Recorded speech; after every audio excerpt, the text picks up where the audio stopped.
The first one will be by Richard Keene, and the second one will be by David Douglas, and the third one will be by Dr. Nir Shaviv. So these are the talks, and we will try to give them 20 minutes each, and then we have about 10 minutes for discussion. We will try to do it that way so that people can go between these sessions.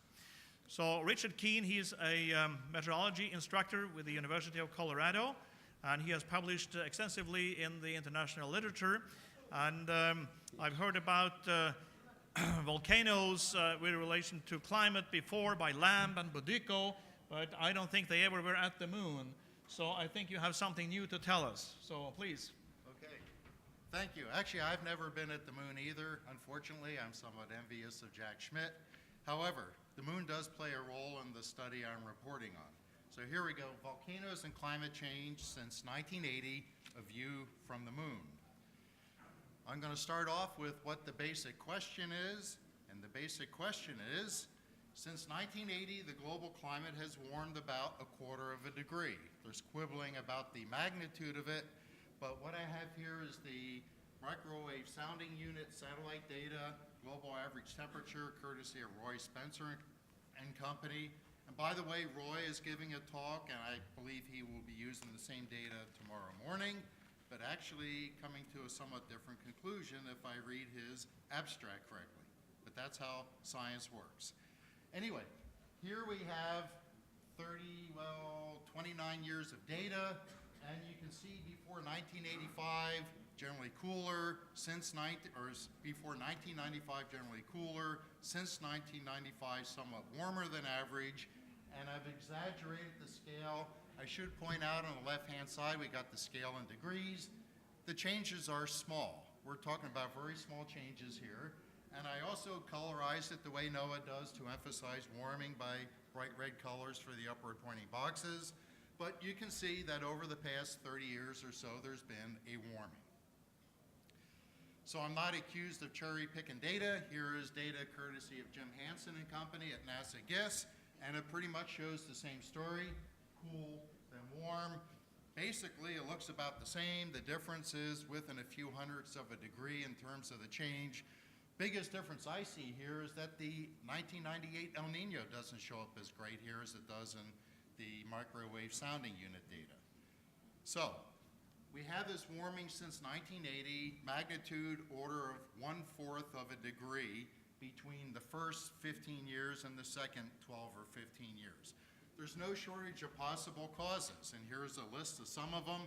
Solar variability, and we've had and will have talks about that.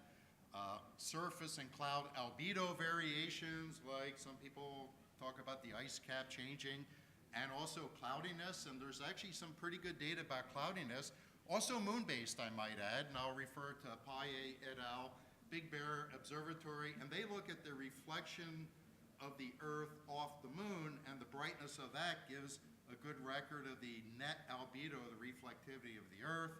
And again, if you want to read up on that, just Google Big Bear Observatory Earthshine, one word, and you see some remarkable papers about that. There's always, the great one, greenhouse gases. Well, they have been increasing. There's going to be some effect. How much? Well, we'll see. Well, actually, we won't see it here. Oceanic cycles, I believe Roy's talking about the Pacific Decadal Oscillation. We've heard about the Atlantic multi-decadal oscillation, El Nino, other things. Well, I'm going to constrain to one cause. It's one of my favorites, volcanoes. In specific, the aerosols, the sulfuric acid put into the stratosphere by volcanoes, mixes with the water vapor up there, produces a layer of sulfuric acid. It's a haze layer which reflects some of the incoming sunlight and absorbs some of the incoming sunlight. Net effect is, theoretically, it reduces the direct sunlight reaching the ground, which should call a cooling. So, this project, it is self-funded. It's actually something I do at night after I get home from work and during spring break and so on. And I've been actually working on it for quite a few years and keep up with it. It's fun. It's independent science. So I'm not going to thank the National Science Foundation or anyone else for it. So it needs a name and an acronym. the eternal quest for a good acronym, the pronunciation to individuals in the audience. Okay, so my satellite was launched about 4.5 billion years ago, allegedly by a Martian. Okay, this is true NASA style there. So anyway, on time and on budget, and it's working flawlessly. Okay, so now about once a year, on average, the moon passes through the shadow of the Earth. It's an event we call a lunar eclipse. And at these times, unfortunately, it's only about once a year on average, we can actually measure the effect of volcanoes on the Earth's climate. So, some historical background. I'm going to go back about 400 years to this fellow, Johannes Kepler, or Johannes Kepler, I guess more properly. There we have the years. In a little background on Kepler. Probably you all know, you've heard of Kepler's rules and equal areas and so on. So in 1609, he published his New Astronomy, which challenged the consensus model of his time, namely that planetary orbits were superpositions of the most perfect of shapes, circles. So you had circles and circles upon circles and so on. They knew the motions of the planets were not regular, which means it couldn't be a single circle, so they said another circle modified. Okay, you get the idea. Well, Kepler came up and he used unadjusted and unhomogenized data, and he discovered that the orbits are really ellipses. This is really an earth-breaking discovery, and the sun was not at the center of the orbit, it was off-center, one of the foci of the ellipses. He also determined mathematical relationships. Relationships between the speed of a planet and its distance from the sun, and also the orbital length, the year of each planet versus its average distance from the sun. And this allowed Newton to come up with his laws of gravitation. So here we go, law of gravitation coming right up. So it was not an apple, it was Kepler's laws, his empirical laws based on data but mathematically expressed, and Kepler used those to come up with these very fundamental laws of gravity, which then allowed us not only to predict eclipses, but to predict trajectories to the moon and then go there. He also studied the behavior of light. Somewhat before his New Astronomy, he published Astronomical Optics, 1604, and this is a diagram from his book of the moon during a lunar eclipse. And of course, at the time they knew that a lunar eclipse was caused by the moon passing through the Earth's shadow. That was not new. But the thing that needed explaining was, why could you see the moon? If it's in the shadow, it should be dark, disappear. Well, it doesn't disappear, we can see these things. So there you see B, the little circle in the shadow, that is the moon, and Kepler correctly interpreted the phenomenon as sunlight coming from the right, going through the atmosphere of the Earth, and the atmosphere acted essentially like a lens of air. It refracted the light into the umbra, and you can see some cones of light going through the umbra at different heights through the atmosphere. So he correctly interpreted the reason why the moon was lit up was because of sunlight refracted through the atmosphere of the Earth. He also observed a very dark eclipse. Most eclipses, and you'll see pictures of them, they're kind of orange, copper orange is the traditional description of the color. He saw one where the moon also disappeared in 1601, and he correctly interpreted that as, quote, mist and smoke in the Earth's atmosphere blocked the passage of light through the atmosphere on its way to the moon. And by the way, the red color is due to scattering, the same phenomena that gives us red sunsets. Well, that sunlight continues on towards the moon during a lunar eclipse, and that's why the eclipse appears red.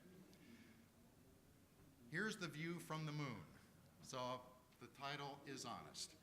1967, the robot lander Surveyor 3 paving the way for Apollo. See how deep in the dust it would sink, or if it was green cheese or whatever. Direct sampling of the surface of the Earth actually observed an eclipse of the sun by the Earth from the moon. And it was an astounding picture at the time. I'm still amazed by it. But just a few weeks ago, better picture came up. We now have this phenomena in high-def TV from the Japanese spacecraft orbiting the moon.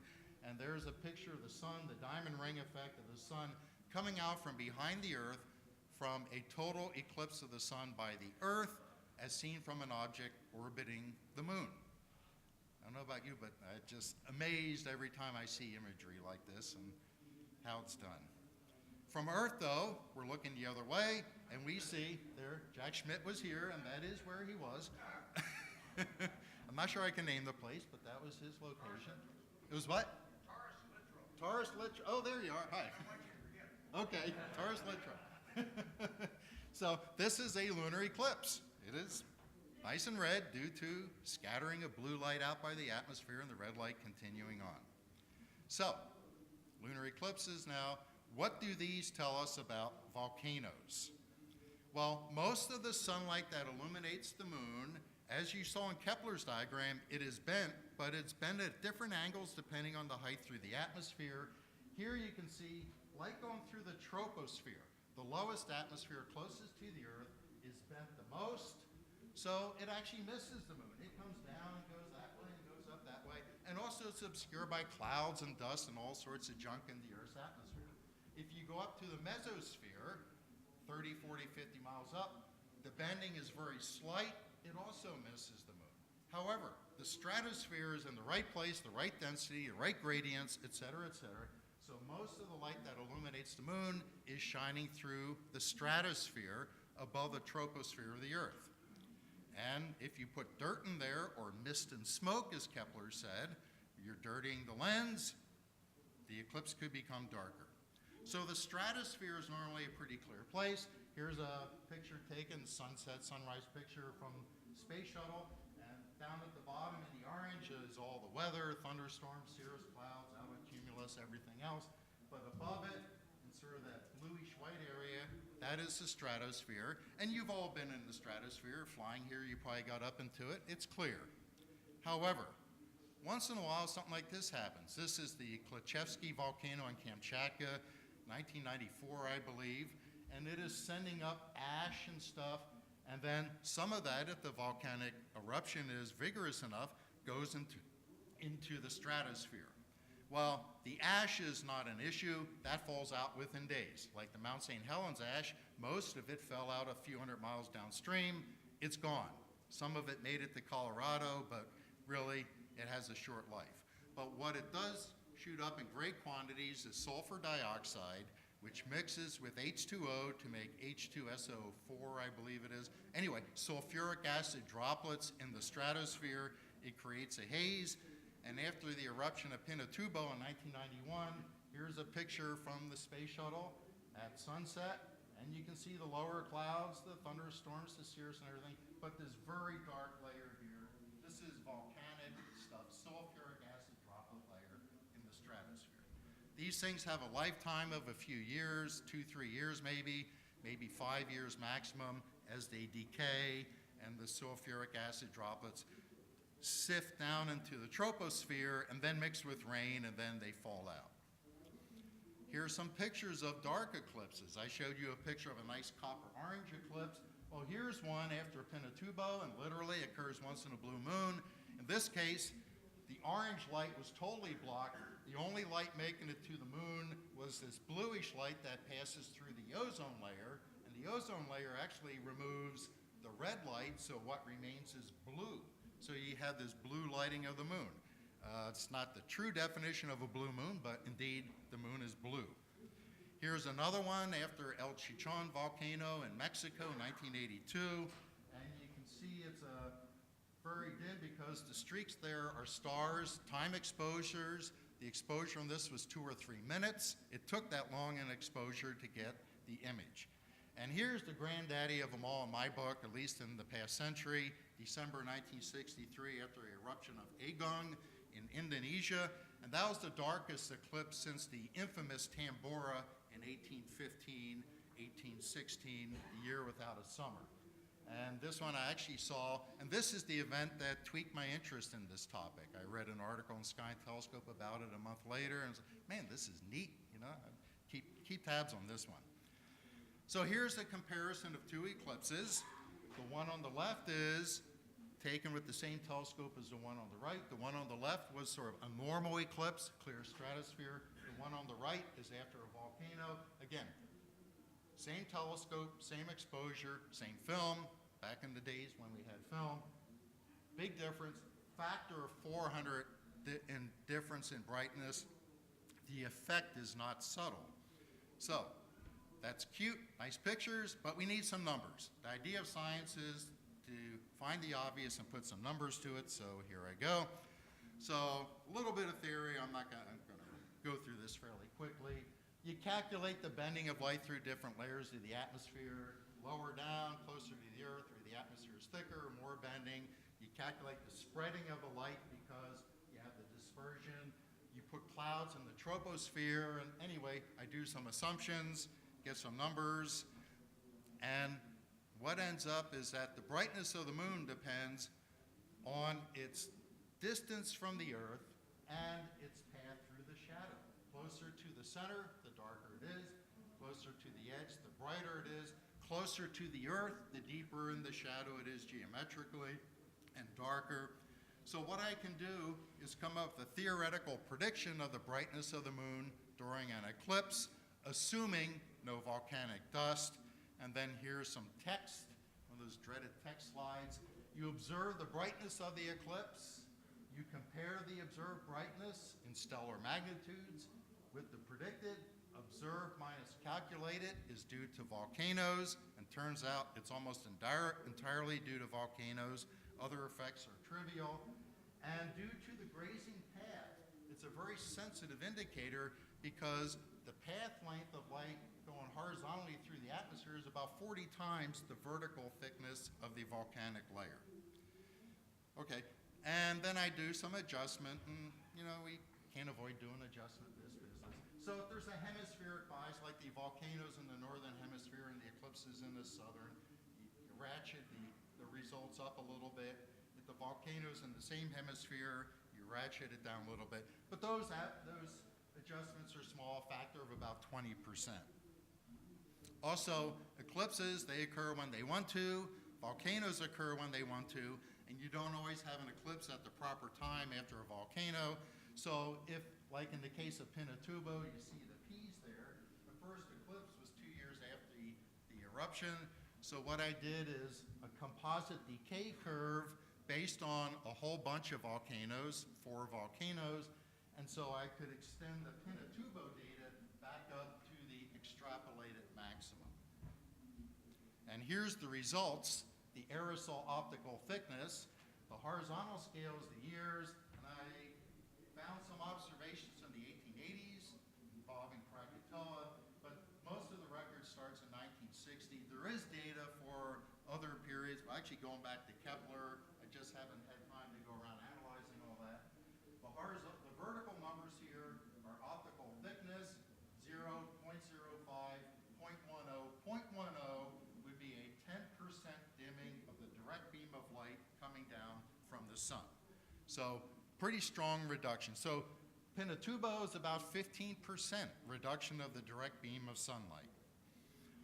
So the numbers for since 1980, since I'm talking about the period from 1980, the satellite record, the MSU data, El Chichon and Pinatubo are the only two, well, that's enough, but 9% and 15% respectively. But since about 1997, about 5 years after Pinatubo, the atmosphere has been clear and getting clearer. The stratosphere has become quite clear. Matter of fact, it's probably now the clearest it's been since the 1950s, or perhaps even earlier. Some numbers, an aerosol converting it to climate. So 0.10, which is sort of like El Chichon or a little less than Pinatubo, corresponds to a global energy balance change of about 2 watts per square meter, or about 0.4 degrees Celsius. And of course, my reference for this is Jim Hansen and IPCC. Actually, he's done some good calculations, and I think this is one of them. And I will accept that number of about 0.4 C for a tau of 0.1, a 10% dimming, which means El Chichon and Pinatubo, roughly a 1/2 degree cooling due to those at the peak of the aerosol layer. But I'm factoring in some smoothing here because the aerosols decay over several years. Furthermore, there's a memory in the atmosphere. The oceans take a while to cool up and heat up and cool down. So I factored in a 2-year smoothing due to thermal inertia of the ocean atmosphere system. Actually, the smoothing doesn't really affect things too much. It just makes the data look better than it is. So, the effect on the climate. Here is the volcanic cooling before 1995 due to El Chichon and Pinatubo with the cooling and the aerosol decay curves. And this is predictions of about 0.3, 0.4 degrees. Again, less than the maximum because I'm factoring some thermal inertia. Here's the observed warming. You saw this slide before. Well, let's subtract, the difference between 1980 to 94, the volcanic period, and 1995 to 2008, the clear period, is about 1/4 degree, the middle row. About half of that, on average, over the decade, is due to volcanoes, which leaves about half to be due to other things. So I subtract the volcanic effect from the observed, and the residual on the right is what could be due to other things. And one, you can see the warming trend is much less distinct because I removed most of the cooling from the first 10 years. And could be due to other forces. What could they be? Well, we actually have an embarrassment of riches here. We have solar variability, El Nino, Atlantic, AMO, you have the Pacific Oscillation, you even have greenhouse gases, you have albedo. We have actually more possible causes of that warming than we know what to do with. Because if each one of these is 1/10 of a degree, we're up to 1/2 a degree, and the observed is only 1/4 of a degree. So some take-home thoughts. The lunar eclipse record indicates a clear stratosphere for the past 10, 12 years, which is an effective warming of about 1/10 of a degree.